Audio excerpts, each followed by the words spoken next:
Hi guys and welcome back to the channel. Today we're going to be talking about DRX's run both prior to Worlds and at Worlds. It's going to be a little bit of a chaotic video because I don't have like a full-on script. I don't have a full-on script for most of my videos, as you might have been able to work out if you've watched any of my videos before. But we're going to be talking through from regional finals, just even the summer split and the coincidence of if they switched their summer and spring split they wouldn't have made it. And then we're going to be talking about like their drafting changes, their expectations, just some general things about their performance relative to some of the other teams in the semis. I'm thinking about maybe talking about some of the other semi-final teams. I definitely think I might do a T1 video, but it is quite a lot of work because I have to go back and watch a lot of the summer split games. I tried to watch the entire summer playoffs for both LPL and LCK for this video, just so I could talk a bit more in depth about their matchups against top esports and RNG. Not RNG. Yes, RNG. I don't know why at the moment my brain keeps wanting to say RNG when I say Gen.G and Gen.G when I say RNG, and I think part of that is because in like recent history, Gen.G have been really disappointing, and RNG have been like a bit more successful, but that's sort of by the by. We'll get into it. Just quickly before we get right into the meat and potatoes of the video, don't know why I said that. In the background you can see LolPD's montage of DRX at Worlds. I really like their montages, and I've just sort of wanted to put this here to give them a bit of a shout out. They get way more viewers than me. They're really good. I love them. So, coming into Worlds, they came off the back of a good run in the regional finals, where no one really expected them to get there, and so they had lower expectations. I mean, so I personally failed to watch the LCK regional finals. I was really busy at the time, so I just watched the LPL regional finals. And so my expectations for DRX were lowered anyway relative to other people's who'd actually watched it.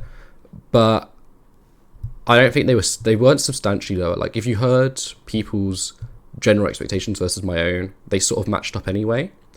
So my expectation that they would finish second behind RNG in the playing group stage was not unheard of. I mean, RNG coming into this, they shown in playoffs that whilst they were pretty poor in terms of the early game, they were a really good late game, and they just sort of had the best team fighting of any team in the world at that point.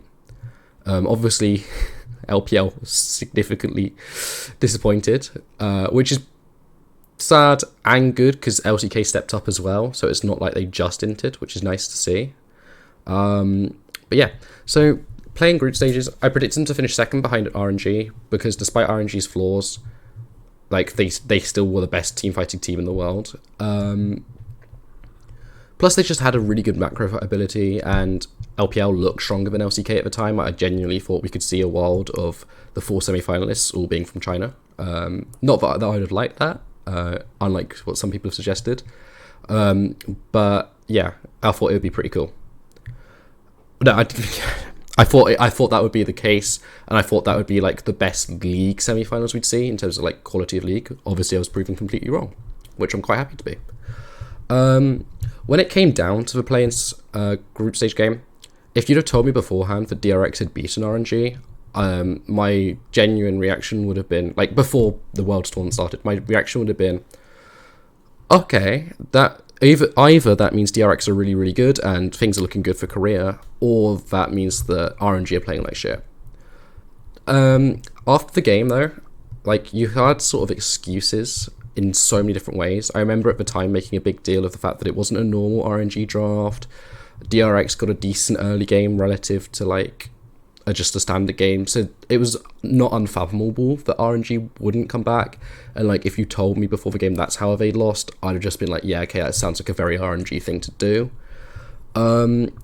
So coming out of play-ins, the expectations weren't raised particularly. Like they sort of did what they would expect to do, plus beat RNG because of like genuine excuse reasons, like actual reasons that were valid, like not the traditional excuses of like, oh, under pressure, which is what I'd say about the Chinese teams at the knockout stages, where it's just like, oh, they came under pressure, they didn't perform.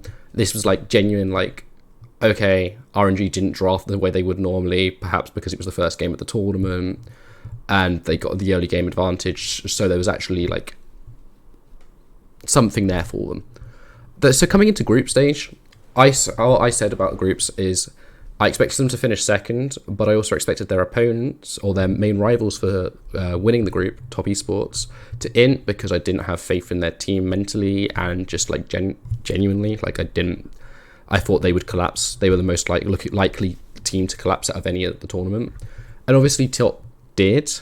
But I think there's a bit more to it than that, in the sense that DRX still lost. Like, they still had to play against Rogue in a tiebreaker. Like, I was not expecting that. Rogue outperformed to a degree, but that still left like a realm in which you can go, okay, but they're not that good, are they? Like, if they're getting into a tiebreaker against a beloved European team, like, they can't be that good. So that meant their expectations coming to quarters were still quite low. But the drafting, this is when we can finally really get into the meat of the drafts and stuff, because they sort of coming throughout prior to the quarterfinals, the drafting of DRX was sort of like that of any generic Korean team. Like, it's sort of a joke, but it's also sort of a truth that like Korean teams will play things because that's what the top Koreans are doing. Like, the top Korean mid laners will copy Faker, for example. It's not always true, but like, it's a general rule that the top teams are doing it, so it must be the right thing to do, or the top players are doing it, so it must be the right thing to do. And you can definitely see that in the way that Korea sticks around some of the same champions. Like, if you look at the mid pools of a lot of their top players, it's the same. But so coming into quarters, they finally brought in the high mid and Kindred, and opponents just weren't aware of it and didn't really think about how to counter it. Like, EDG, first game, picked stuff that struggled into poke against the Heimerdinger. Like, you what are you doing? It's a Heimerdinger. It's going to poke you. So that sort of showed it. Like, they got a massive draft gap in game one, and like, although EDG had Prio, which is sort of a nonsense, it's not a nonsense idea, but it's like, it's not as important as people frame it to be. Although EDG sort of had Prio coming into a lot of the neutral objectives, they just got bullied. Like, they got bullied off of them because of the significant draft advantage. Game two, like, this just shows how strong their like knowledge of the adaptations they had were versus other teams. Like, game two, they drafted this hard engage into a team that just wanted to be engaged on, and like, their first three picks were like all about engaging on people. Like, I think they picked Akali, is what, like, one of the picks was Akali, and they then had to go 4-5. They had to rotate into something that could counter this opposing draft, and they picked Ezreal Heimer, which wasn't great. But it was definitely, what am I trying to say? It wasn't the best draft in the world, but it worked out in the sense that they managed to round their draft in a half decent way. Like, they lost both these games, but it was nothing to do with them playing. It was nothing to do with the draft. It was to do with the fact that they weren't playing very well, and that was shown in both the first game and the second game. Like, in game one, for example, DRX sat up too high, waiting for Kingen or the Fiora to join them, and they just got clapped because they were in the perfect range for a 0. And then they lost, obviously, game one. And then game two, they played to put the enemy Jax behind, which was the opposite to their win con. Like, they needed to put the Ezreal Heimer ahead. They also consistently offered picks, like Deft especially, which really hurts me because Deft is my favourite player on DRX by miles. Well, up until Zeka absolutely showed up this tournament, but Deft would constantly position himself in a bad spot that would just constantly led him to being picked, which was really unfortunate, but that was the sort of thing that really hurt them. And then game 3 was bizarre, man. Game 3, they lock in Straven and Soraka when their opponents at EDG have counterpick, but then EDG just counterpick themselves. And then it's like, what are you even doing at this point? Like, drafting is such a key aspect, like out-item building, it's such a key aspect to League of Legends. And they just ignore it. Some pros just seriously ignore it. It's really quite sad. Game 3, game 4 even, in terms of the draft, EDG lock in LeBlanc Lee Sin, which should just be an automatic loss, and it's not really worth talking about the draft after that point. Like, yeah, DRX kind of counter drafted themselves at one point, and they didn't draft well, but it's not worth talking about quite as much. Also, another thing that I want to talk about in terms of gameplay from that series, they traded their Herald. They traded the Herald, which is 450 gold, plus XP. They traded the Herald for their life. Like, Pioshik died for Herald, and it just wasn't worth it, because he gave 450 gold plus XP, plus like a whole period of time of 5 versus 4, plus then your Herald you don't have like as much. What's the term? You don't have as much. It's not prio, but you don't have as much. You can't swing the game as much into your favor in terms of how you place your Herald. Like, you have less. Oh my god. What is this word? It's not prio. It's to do with. It's to do with control, but it's not control. You don't have as much control over where you can place your Herald. We'll just go with that.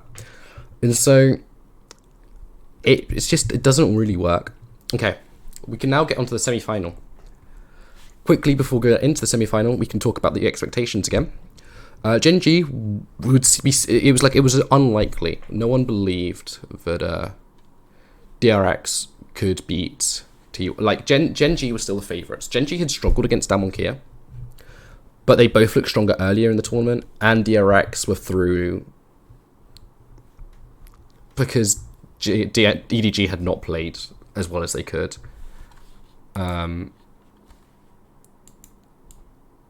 And it's just, I don't know. There were lots of excuses, and they could all be applied to pretty much everything about anything that EDG did, and it's kind of sad. It was sort of like everything we could say about DRX so far had like some sort of excuse, like, oh, they got through on a Heimer crutch even. They were, every EDG underperformed, top esports entered like mad. And so everyone just thought Gen G was still the heavy favourites. But I think if we were actually being completely honest with ourselves, DRX had played so well against some of the better teams, and so it was obvious that they deserved to be seen with a real shot. Like, yes, you can argue that it was a Heimer crutch, but you can also argue that they were the only team that innovated at all coming into the quarters. Like, everyone else seemed to be playing the same things that they've been playing, either in groups or had been suggested that they could play. It didn't look like they'd really changed what they needed to change. So it was, yeah, they definitely had excuses, but I think realistically, if we're thinking about it with a bit of bias from the time, but also with the idea that less emotions, because I definitely think when I'm in the middle of a tournament, I sort of let emotions get to me, which is why I still continue to back like JDG against T1. Even when I back DRX against T1, like, I had not really had time to digest the semis or the quarters by the time I predicted the final. And like, sure, I predicted DRX in my video, but as I said at the time, I predicted T1 in my pick'ems because I thought they were the better side. But maybe they weren't, and we'll get onto that a bit. So anyway, in the semi-final, game 1, Gen G picked Tonkench, which sort of entered the whole idea of their draft and the whole concept behind their draft. Like, their whole draft was based. They just could have picked any other support pretty much, and their draft would have been fine. And this sort of like gave such an advantage to DRX that a lot of people who were live viewing, like LS, I Will Dominate, were like of the opinion, even Double If Sneaky, that lot, were like, oh, if DRX lose this game, then it's like Gen G 3-0. And I think that shows part of the emotions, because like DRX had not like they weren't there because everyone else sucked. They were there because like they'd outperformed other players, other teams. Like, they had genuinely beaten DRX, EDG on merit. So in terms of gameplay for that game, yeah, there were a few questionable things. Like, so they drafted, they got the Soraka and a Deft. Well, no, we'll just talk about my boy Deft. I was trying to hesitate about talking about my boy Deft, but we'll just go into it. But Deft did not have a good game 1. He messed up his spacing early on, like, and his movement as well was a bit janky, I guess is the best term, and they failed to kill Ruler. I mean, Ruler probably gets out anyway with his flash, but, you know, you can still put a little bit of he didn't execute cleanly, and probably stop themselves from getting a kill or slightly more out of it. And then he gets caught almost immediately, and they showed they had the right idea of what to do with their Soraka comp, because they used the Soraka ulti, and he almost got the 1v1 kill under tower.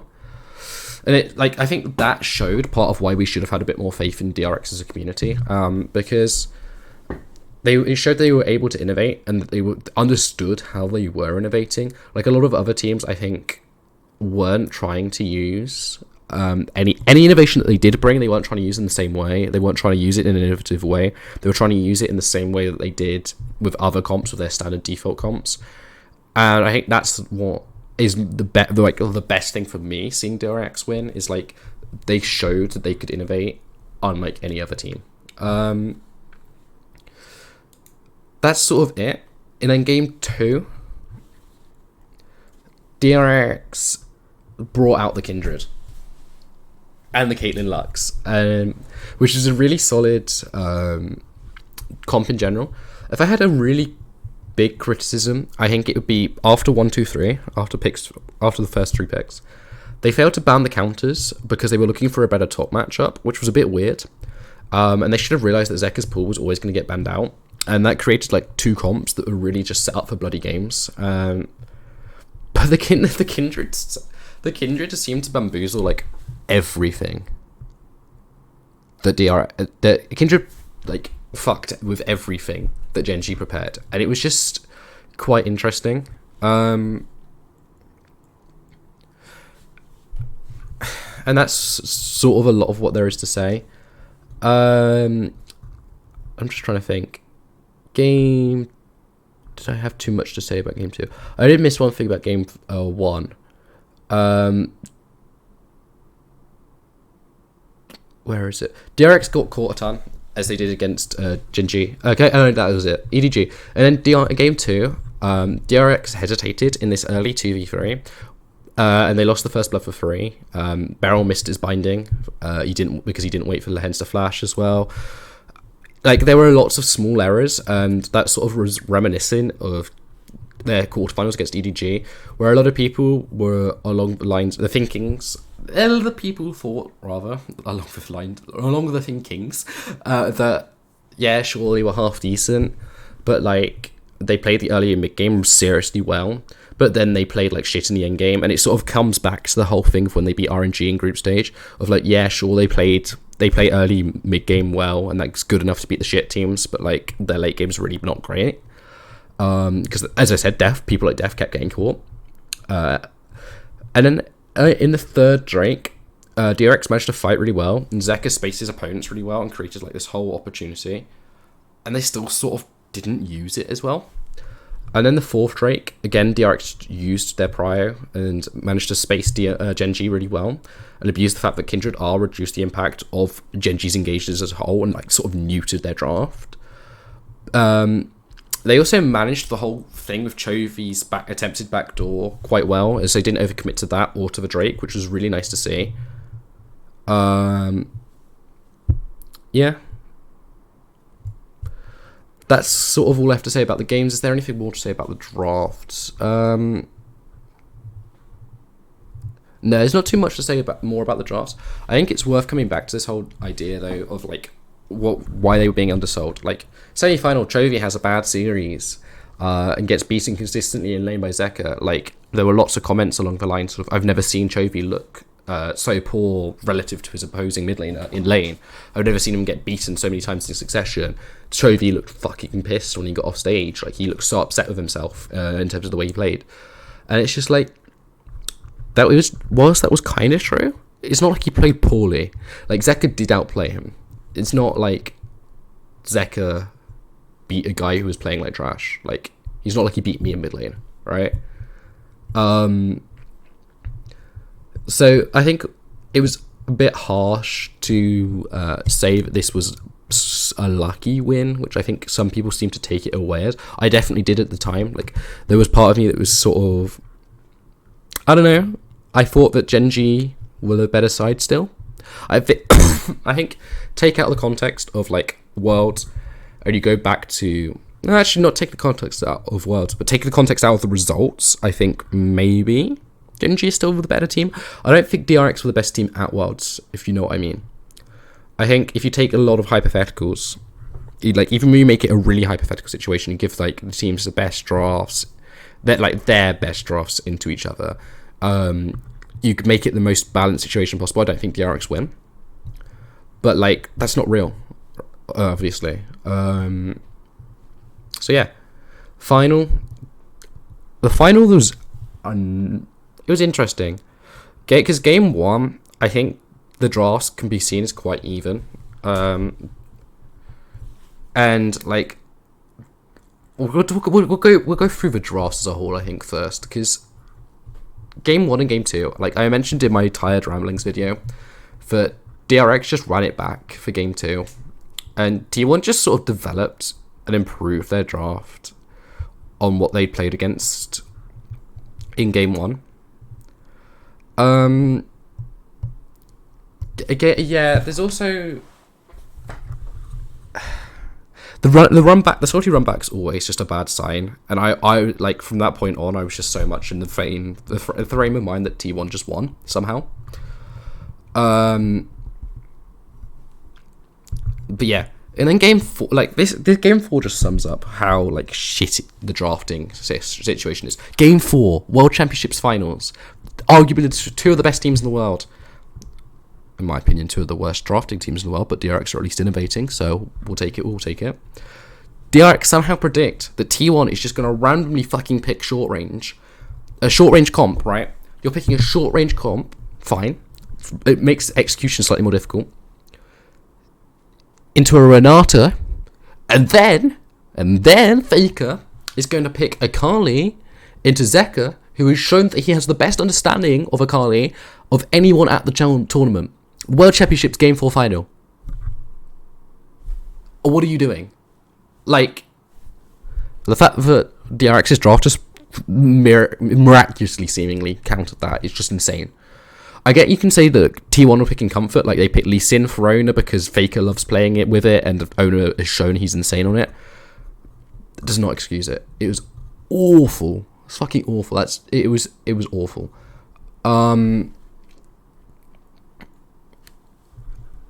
Faker, before we get into like the full series, I think Faker had an unfortunate series. He definitely underperformed a little game 1-2. But then he physically couldn't play game 4 because of the draft. Like, the draft was so awful. I mean, what was the Akali supposed to do in that team? What the fuck? Like, that's just full on inting. And the fact that we all know that the players have a large input on their drafts in that team, it's just insane. Yeah, Deft regularly didn't lane quite as well as he'd like, I think, in this final, which was symbolic of the issues he'd had throughout the tournament as a whole. Like, he did not live up to his full expectations that I know he'll have of himself. But yeah, the third Drake of game 1 was an interesting fight that's worth bringing up as well. DRX tried to catch T1 in a bush, the lower bush next to... My team calls it Drake Pit. What's it called? Fuck. I can't, it's not even worth saying because the name wouldn't mean anything to anyone. But DRX tried to catch T1 in a bush, but unfortunately they catch Carrier. They were looking for anyone but like Carrier, almost anyone but Carrier. They probably get the Drake, especially not if they trade. Well, especially if they trade, they want anyone but Carrier, and they catch Carrier, but he comes in at the same time as Zeus, and so they trade with Zeka, and then they can't like contest that Drake, and then in the aftermath, it's really unfortunate because Faker just absolutely flexed on them. Although T1 did overstretch a little, which led to a chaotic ending to the fight, so I guess that's good. But it was just so unfortunate. It was just like anyone but Carrier dies here, and they probably win the team fight later. But yeah, and then game 2, Faker getting caught by... This is quite early in this game. Faker gets caught by the pit. the Drake bit, sort of similarly to how he got caught in mid lane early in game 1. But somehow he turns that, because he's just a goat, into a fucking 1-for-1. He gets so far, like, he moves so far across the map for it. Like, how does he kite so well? But then, like, 3 minutes later, Faker and Zeus do int 2 kills, which is just unfortunate. And then after 45 minutes at Baron, King pops off on Camille to just allow DRX to end. There is, like, the last 3 games, there is both so much to say positively and so much to say negatively that it's almost not worth breaking it down too much. It's like, I have a whole thing on, like, item builds that DRX did, but, like, what's the point in going into it? Like, Heimer, every fucking game that Beryl played Heimer, it was sad.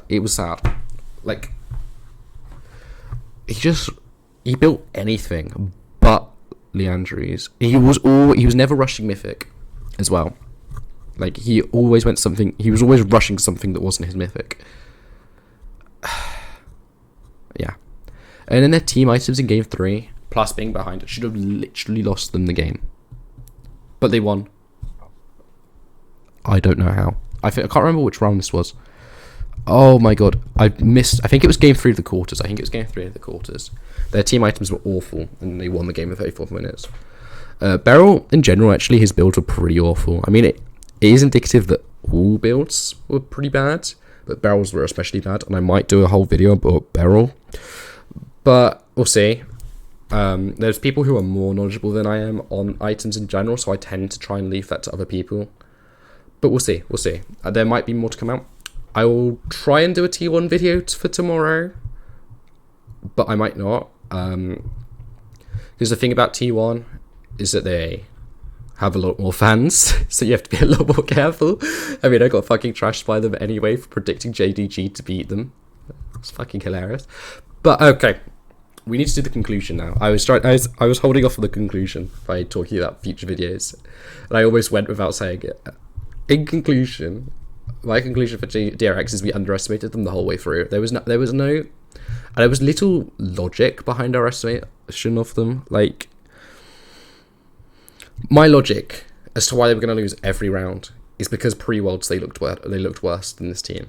There was an excuse as well. And when I say they were literally excuses, they weren't good reasons. Like, just because RNG draft poorly does not, like, okay, yes, it shows that there's less, like, credential going. There's, like, they earn less respect for beating an RNG that's not drafting properly. Sure. Okay, their group stage, it's questionable as to whether you can use it as an excuse, but realistically it's a best of 1 situation. So the fact that they still won the group in a best of 1 situation, fine, they won the group. Like, take it as every other team that won the group, surely. We didn't. No one did. At least no one I know of did. People probably did. I did see a video about why DRX were going to win Worlds. Can't remember who wrote it, but congratulations to you, mate. Quarterfinals. Man, they beat EDG. EDG were one of my favourites coming into the tournament. Like, sure, they had their issues, but they were one of my favourites coming into the tournament. Like, I should have woken up at that point. We all should have woken up at that point. Then they beat Gen G. And we're like, nah, they don't stand a chance. Nah.